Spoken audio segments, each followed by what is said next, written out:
Hello and welcome friends, this is M Pachauri and you are watching Masters in Ethical Hacking YouTube channel. So friends, आज हम जानने वाले हैं site jacking के बारे में। बिफोर दैट मैं आपको बताना चाहूँगा, चैनल पे कुछ दिनों से वीडियोस नहीं आए।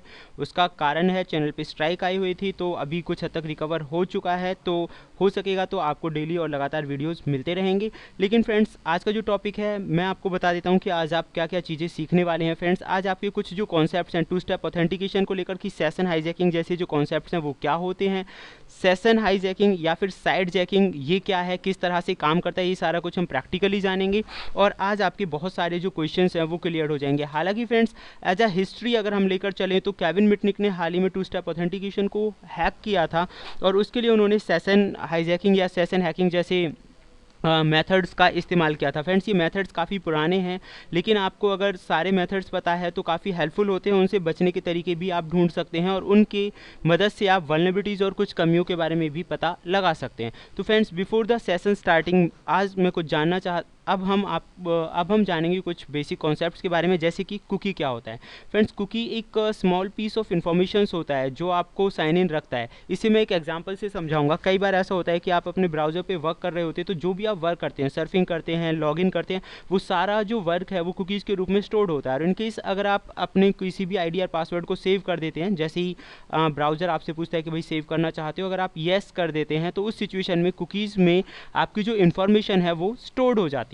तो इसकी मदद से जो एक हैकर है वो इस कुकीज़ का ही फ़ायदा उठा के, अगर उसे वो कुकीज़ मिल जाती है तो इसी का फ़ायदा उठा के वो कभी भी लाइक टू स्टेप ऑथेंटिकेशन की उसे ज़रूरत नहीं पड़ेगी। चाहे कोई कितनी भी सिक्योर वेबसाइट है उस पर लॉगिन कर सकता है, चाहे वो HTTPS के जरिए सिक्योर्ड क्यों ना हो।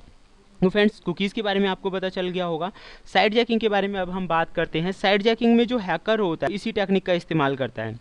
साइट जैकिंग, जैसा कि आप यहाँ देख सकते हैं, is the process of stealing someone access to website. तो किसी की भी जो एक्सेस है उसे वेबसाइट से चुराने का काम करते हैं। लेकिन ये जो वर्क है ये वायरलेस पब्लिक नेटवर्क पर ही ज़्यादा आसानी से किया जा सकता है, क्योंकि वायरलेस पब्लिक जो नेटवर्क्स होते हैं ज़्यादातर वो ओपन होते हैं, और ओपन नेटवर्क पे एक साइट जैकर के लिए किसी के आईडी, सोशल मीडिया अकाउंट को हैक करना बहुत आसान हो जाता है। कई बार आप किसी भी पब्लिक प्लेस पे अपना जो फ्री हॉटस्पॉट्स होते हैं उनका इस्तेमाल करते हैं, तो साइट जैकिंग जो अटैक्स हैं उस सिचुएशन में एक हैकर के लिए बहुत आसान होता है इसे अंजाम देने का।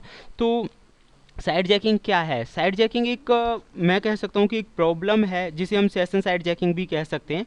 और इसकी मदद से क्या करता है, जो हैकर है वो आपकी कुकीज़, जैसे आप किसी भी वेबसाइट पे सर्फ कर रहे हैं तो उस दौरान आपका जो सेशन है, सेशन के बारे में मैंने पहले भी बताया था। जैसे ही आप लॉगिन कर रहे हैं, मान लीजिए 10-20 लोग इकट्ठा होकर कोई भी पब्लिक नेटवर्क का इस्तेमाल कर रहे हैं, और वहाँ पर एक हैकर साइट जैकिंग जैसा अटैक करता है, तो उस सिचुएशन में वहाँ पर जो वो पर्सन इस्तेमाल कर रहे होंगे वो सारी जो सेशन है उस टाइम का वो उसके पास आ जाएगा, और इसी सेशन की मदद से कभी भी वो आपके आईडी, पासवर्ड्स वगैरह को लॉगिन कर सकता है। इसमें कोई मैटर नहीं होता कि साइट कितनी सिक्योर है। अगर आप कहें कि भाई वो तो सिक्योर वेबसाइट थी जिस पे आप काम कर रहे थे, तो ये मायने इस फील्ड में नहीं रखता है कि चाहे वेबसाइट सिक्योर थी या सिक्योर नहीं थी, चाहे वो टू स्टेप ऑथेंटिकेशन उसमें दे रखा हो आपने, फिर भी आप जो साइट जैकिंग की मदद से एक अटैकर आपके आईडी में एंटर कर सकता है। फ्रेंड्स, मैं आपको थोड़ा डेमो दिखा देता हूँ। आप यहाँ देखिए कि दो ब्राउज़र्स हैं, अलग अलग विंडोज़ में ओपन हुए हैं। मैंने साइड बाय साइड लिया है अलग अलग विंडोज़ में। आप देखेंगे कि लेफ्ट में राइट साइड में ट्विटर जैसे ही ओपन किया तो स्टॉप वाले कैप्चरिंग एरिया में आप देखेंगे कि इसका जो सेशन है ऑटोमेटिक वहाँ आ जाएगा, क्योंकि यहाँ पे एक सेशन उसने चला रखा है फायरफॉक्स ब्राउज़र के अंदर। आप देख सकते हैं वहाँ पे ट्विटर का जो अकाउंट था वो वहाँ पे आ चुका है।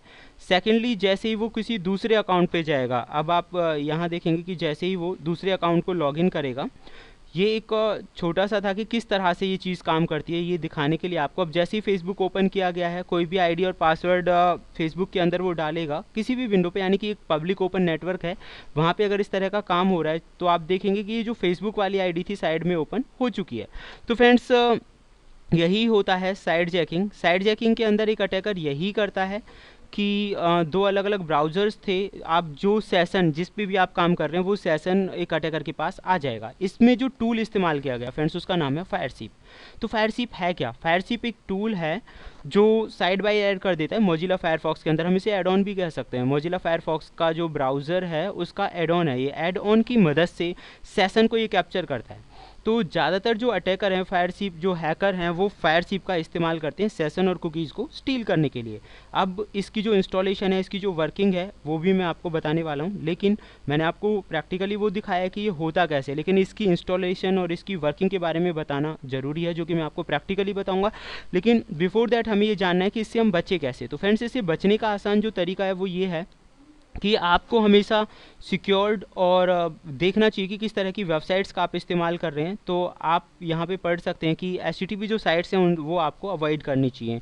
पब्लिक हॉटस्पॉट्स का जो इस्तेमाल है वो आपको नहीं करना चाहिए, बिल्कुल नहीं करना चाहिए, क्योंकि ऐसी सिचुएशन में कोई भी हैकर आपके डेटा को आसानी से चुरा सकता है। और अगर हो सके साइट जैकिंग जैसे अटैक से बचने के लिए आपको वीपीएन का इस्तेमाल करना चाहिए, यानी कि वर्चुअल प्राइवेट नेटवर्क का इस्तेमाल करना चाहिए, क्योंकि आप सभी जानते हैं जैसे ही हम वीपीएन का इस्तेमाल करते हैं तो वो एक प्राइवेट और सिक्योरिटी टनल बना देता है, जिसकी मदद से जो डेटा है वो सिक्योर्ड वे में एक जगह से दूसरी जगह ट्रांसफर होता है और किसी भी अटैकर के लिए उसे हैक करना इम्पॉसिबल हो जाता है। तो फ्रेंड्स, ये आज हमने जाना साइट जैकिंग क्या है, किस तरह से काम करता है और फायरशिप क्या है। नेक्स्ट वीडियो में मैं आपको बताऊंगा कि प्रैक्टिकली इन चीज़ों को कैसे इंप्लीमेंट किया जाता है और फिर किस तरह से हम इस चीज़ से बच सकते हैं। जो वीडियो मैंने आपको दिखाया, इसकी जो वर्किंग है, कैसे कैसे ये सेटअप होता है, कैसे कहाँ से क्या इंस्टॉल करना है, वो सारा कुछ मैं नेक्स्ट वीडियो में आपको बताने वाला हूँ। अगर आप चाहते हैं ऐसी बेहतरीन इन्फॉर्मेशन आपको मिलती रहे, देखते रहिए YouTube channel Masters in Ethical Hacking. Thank you, good bye.